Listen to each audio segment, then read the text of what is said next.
দেশকে সামনের দিকে এগিয়ে নিতে সবাইকে নিজ নিজ অবস্থানে থেকে কাজ করার আহ্বান জানিয়েছেন বিএনপির ভারপ্রাপ্ত চেয়ারম্যান তারেক রহমান। সোমবার নয়াপল্টনে দলের কেন্দ্রীয় কার্যালয়ে দেওয়া সংক্ষিপ্ত বক্তব্যে আহ্বান জানান তিনি। এ সময় মা খালেদা জিয়ার সুস্থতা কামনায় সবার কাছে দোয়াও চান তারেক রহমান।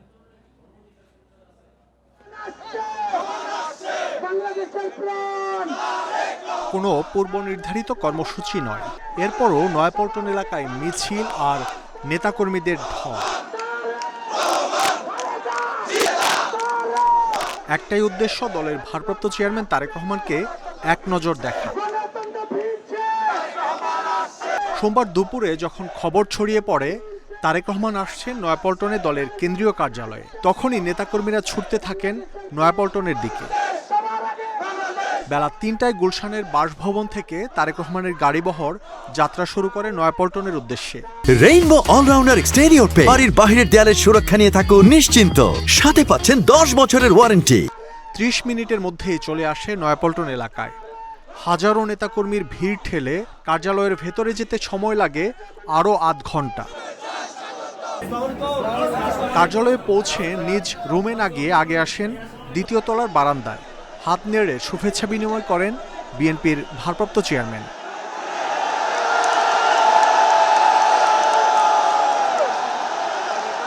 নেতাকর্মীদের উদ্দেশ্যে তারেক রহমানের দেয়া সংক্ষিপ্ত বক্তব্যে ছিল না কোনো রাজনৈতিক নির্দেশনা, শুধুই ছিল দেশ ও মানুষ নিয়ে চিন্তার বহিঃপ্রকাশ।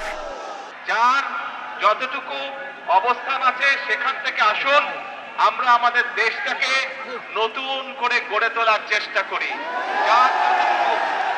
যার পক্ষে যতটুকু সম্ভব আমরা সচেষ্ট হই দেশের জন্য। কোথাও যদি রাস্তায় একটি কাগজ পড়ে থাকে, ময়লা হয়ে থাকে, দরকার হলে সেটাকে আমরা সরিয়ে দিব। আমরা যদি এখন এই রাস্তাটা বন্ধ করে রাখি তাহলে সাধারণ মানুষের চলাচলের অসুবিধা হবে। যেহেতু আমাদের আজকে এখানে কোনো কর্মসূচি নেই। দোয়া চান আইসিইউতে চিকিৎসাধীন মা খালেদা জিয়ার জন্য।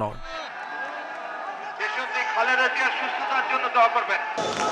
কার্যালয়ে তারেক রহমান যতক্ষণ অবস্থান করেন ততক্ষণ বাইরেও ছিল নেতাকর্মীদের উপচে পড়া ভিড়।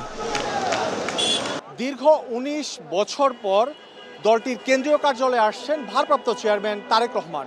এমন খবরে নয়াপল্টন এলাকায় ঢল নামে নেতাকর্মীদের। কার্যালয়ে এসেই তারেক রহমান দিক নির্দেশনামূলক বক্তব্য দিলেন। নেতাকর্মীরা জানালেন তার দিক নির্দেশনা মোতাবেক দেশ ও মানুষের জন্য কাজ করবেন তারা। মাহমুদ শরীফ, ইন্ডিপেন্ডেন্ট নিউজ, নয়াপল্টন, ঢাকা।